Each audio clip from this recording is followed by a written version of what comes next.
Hello guys, welcome. Collective reading tayo ngayon. Tingnan natin kung anong energy ng person mo. Be open-minded po, hindi po halos lahat makaka-resonate. Piliin nyo na lamang, and thank you nga po pala sa mga nag-subscribe at sa mga bumabalik. Welcome po tayo. Start na tayo. Give me the message for collective. Pwedeng energy mo to o yung person mo. Vice versa, no? Tingnan mo na lang dito kung aling part or kung energy mo to. Okay? Give me the message for collective. Meron ditong tumalsik na the Tower of Right. Then meron ditong Five of Pentacles. Give me the message for collective, please. Meron ditong Six of Wands. Reverse. Give me the message for collective. Meron ditong Three of Wands. Okay? Meron kang person dito na Taurus, Virgo, Capricorn, Aries, Leo, Sagittarius. Tingnan pa natin. Give me more information. Meron ditong King of Wands, Reverse. Give me more information. Meron dito na Ten of Swords. Reverse. Give me more information.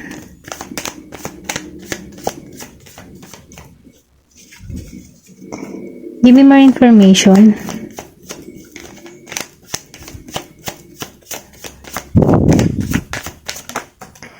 Meron ditong King of Cups upright. Give me more information. And the Emperor. Meron dito na Gemini.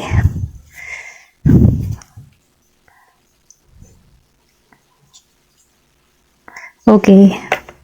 Meron dito na Aries energy. Meron din ako nakikita dito na Scorpio, Cancer, and Pisces. Then nakikita ko din ng Gemini, Aquarius, and Libra. Okay. Iyan. Ito lang yung nakifeel ko. And Virgo, Capricorn, Taurus. Itong tao na to, no? May dalawang tao dito. Or pwede rin sabihin energy mo to. Piliin nyo na lamang.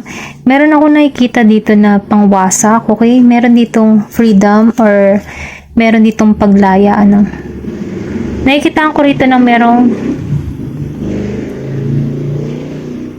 ditong transformation na magaganap. Inalisan ka dito sa pakiramdam nito, no?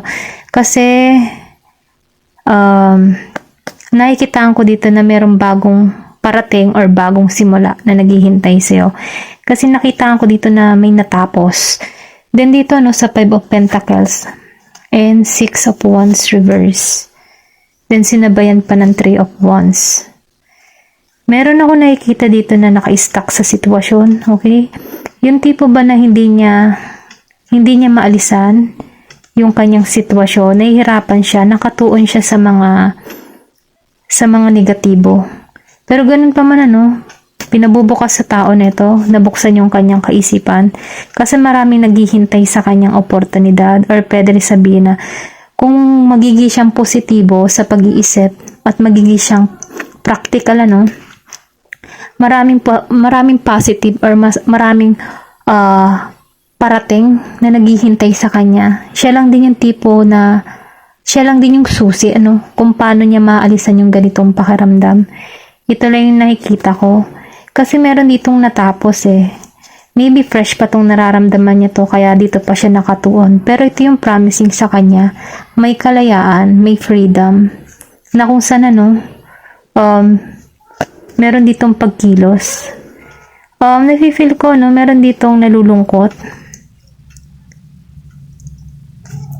Meron ditong hinuhusgahan dahil sa mga nangyayari, or sabihin natin na dun siya nakapokus sa mga ganun, ano, sa mga sasabihin ng tao.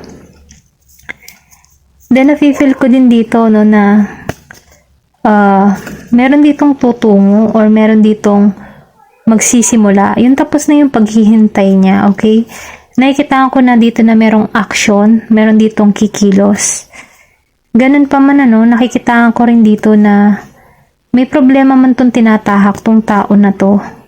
Dahil sa mga sinasabi or sa mga batikos yun yung nagpapalungkot sa tao nito. Pero kung lalaksan ito yung loob niya, naalisan yung mga ganito at hindi bibigyan pansin yung mga sasabihin ng tao dahil wala naman naging ambag para sa kanyang buhay.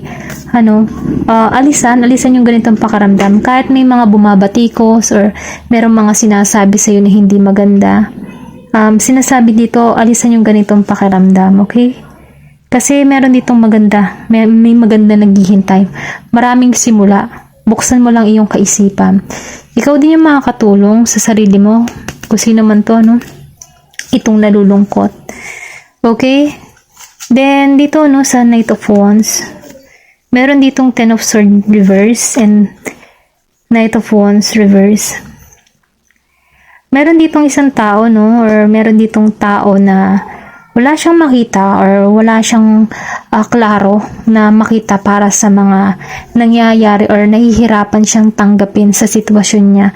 Yung mga nangyari sa sitwasyon niya or yung relasyon na tinahak niya, nahihirapan siya. Meron siyang tipo na marami siyang tanong na bakit nangyari to or bakit ganito, ganyan. Ito lang yung nafe-feel ko. Then nakikitaan ko dito na itong tao na to, meron kang person or pwedeng sabihin ikaw to, pinanghihinaan ng loob dahil sa mga nangyari, okay? Pero ganun pa man, inuutusan ka dito na alisan mo to, yung negative vibes, yung negatibong pag-iisip. Kasi nakikitaan ko dito na meron patungo para sa'yo. May new beginning na kung sana, itong tao na ito may pagka-romantiko. And yung isa naman dito ay ideal man na kung sana, good provider, good father. Kasi andito na si Emperor pwedeng sabihin natin na yung past mo, pwede kang suyuin muli, or pwede ring sabihin na isa tong tao na to, iisang tao lang to. Nafe-feel ko dito na itong tao nito may pagka-romantiko, manunuyo or mangingimbig, ganun ang energy nito. Then nafe-feel ko din dito may pagka-boss, yung boss type, or pwede ring sabihin na self-employed, meron roon na sa buhay, meron na siyang napatunayan sa buhay. Then nakikitaan ko rito na siya stable Ito lang yung nafe-feel ko. Ganun pa man inuutusan ka dito na alisan yung ganitong pakaramdam. Ikaw lang din yung susi para maalisan mo to. Minumungkahi din dito na huwag pansinin yung mga sasabihin ng ibang tao. Kung nagkamali ka man ng isang beses, deadmahin mo na lang din kasi meron pang second chance na mas magandang naghihintay sa'yo. Ito lang yung mensahe dito. Tingnan pa natin kung ano pa yung mensahe. Okay, give me the message for collective.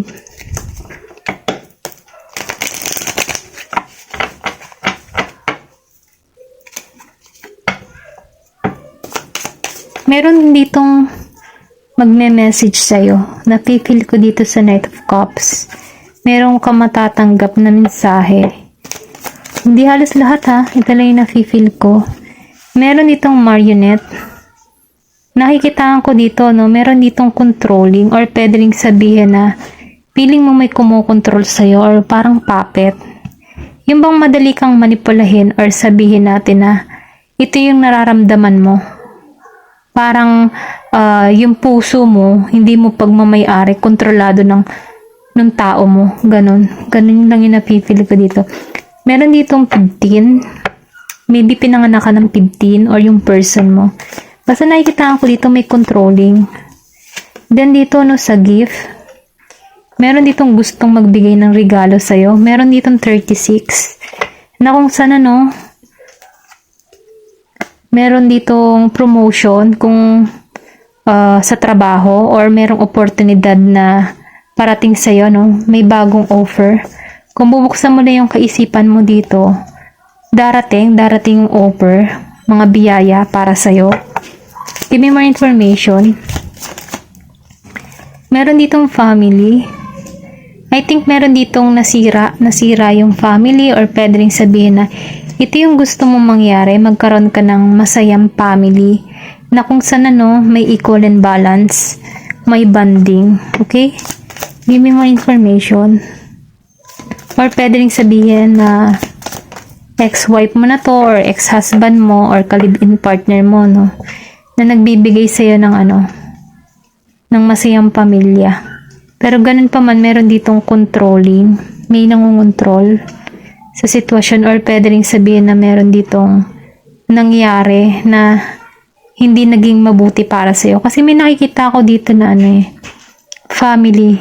I think, kilala mo to. Or pwede rin sabihin na asawa mo, okay? Meron ditong libation. Minumungkahi dito na magdasal ka. Or pwede rin sabihin na isa kang relihiyosong tao. Meron 58 years old, 36 years old, ako nakikita, and 46.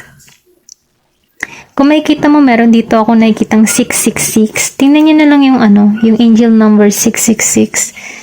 I think meron ditong kasalanan, kaya lumabas din yung 666. Pero, sa tingin ko yung mga 666, meron yung malalim na mensahe para sa'yo, okay?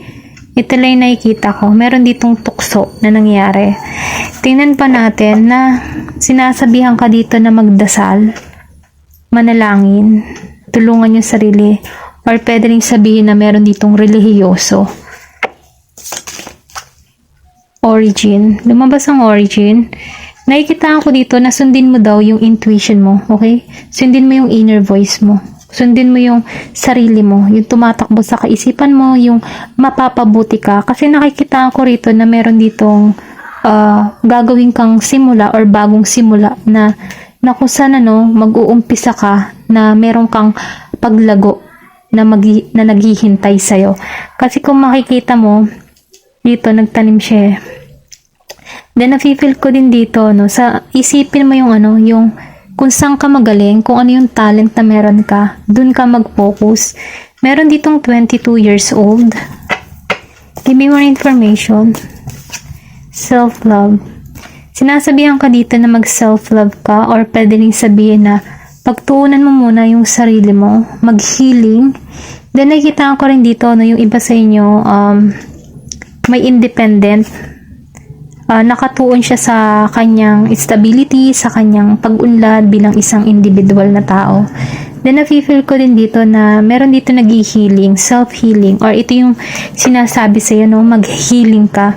Meron din ditong 43 years old, readiness. Meron ditong handa na magsimula, or pwede rin sabihin na prepare ka sa nangyayari, or pinaghahanda ka na dito. Okay? Ito lang yung nafe-feel ko. Kasi nakikitaan ko dito, in the near future, magiging kang busy.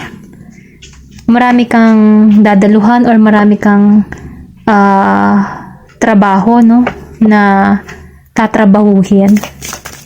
Give me more information. Compromise. Nakikitaan ko dito na meron dito makikipagkasundo sa'yo. Okay? Meron ditong gustong makipag-ayos sa'yo, makipagkasundo. Meron ditong pag-itan, okay? Meron ditong babalik na gustong makipag-ayos. 33 years old. Maybe ikaw to, 33. Or pwede rin sabihin yung person mo, 33. Tingnan pa natin. Give me more information.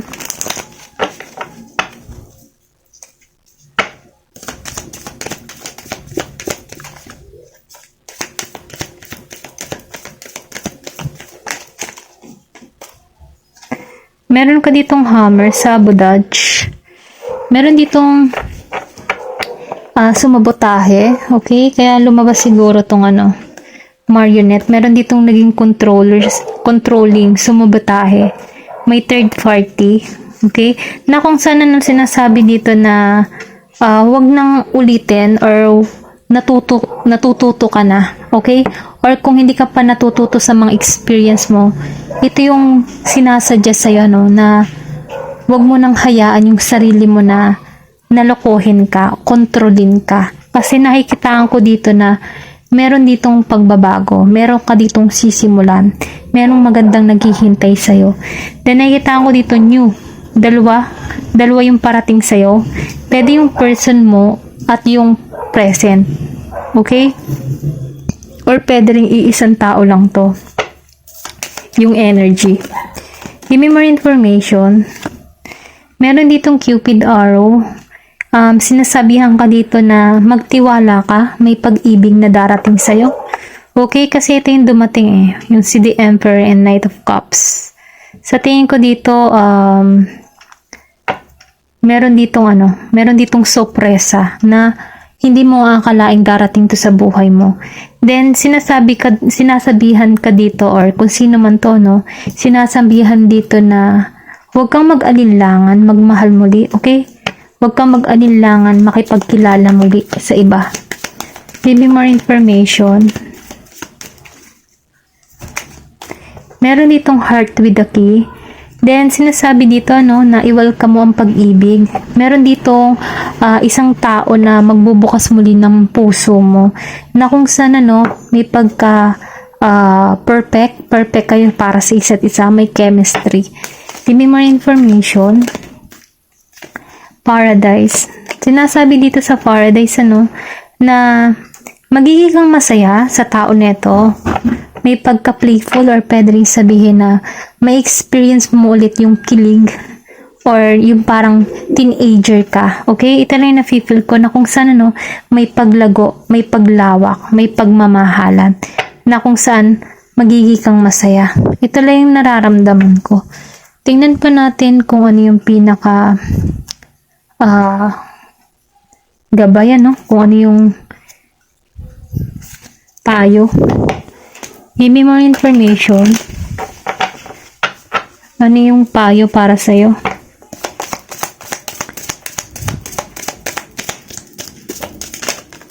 Okay. Meron dito yung judgment. Lumabas dito yung judgment, pride, and service. Sinasabi dito sa pride, ano, I love myself and I see myself in everyone. Nafe-feel ko dito na mahal mo yung sarili mo at nakikita mo yung sarili mo sa iba. Okay? Yung tipo na nagiging ka ditong friendly.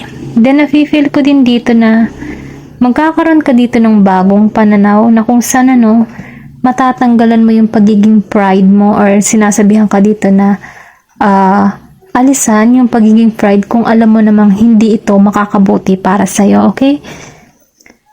Then, judgment, ano? I understand that everyone has their own unique path and challenge. Nafe-feel ko dito, no, sa judgment, yung tipo na tanggap mo sa katotohanan mo, tanggap mo ang katotohanan na may kanya-kanyang path na tinatahak ang bawat tao, na hindi kayo pare-pareho, or iba't iba ang inyong panghuhusga ayon sa kanilang gawa, okay? Ito lang yung nafe-feel ko,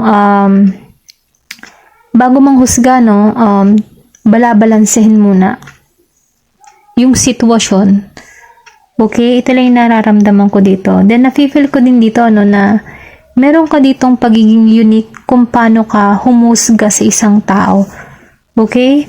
Then, service, meron ditong service. I feel good when I can help others. Nakikitaan ko dito na isa kang taong matulungin. Hindi ka madamot tumulong sa kapwa mo.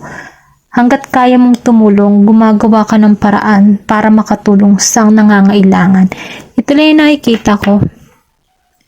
Then, tingnan natin dito kung ano pa yung... Okay, hanggang dito na lamang. Ayan na lamang po, no? Thank you for watching. Love and peace. Thank you for watching Glow and Peace.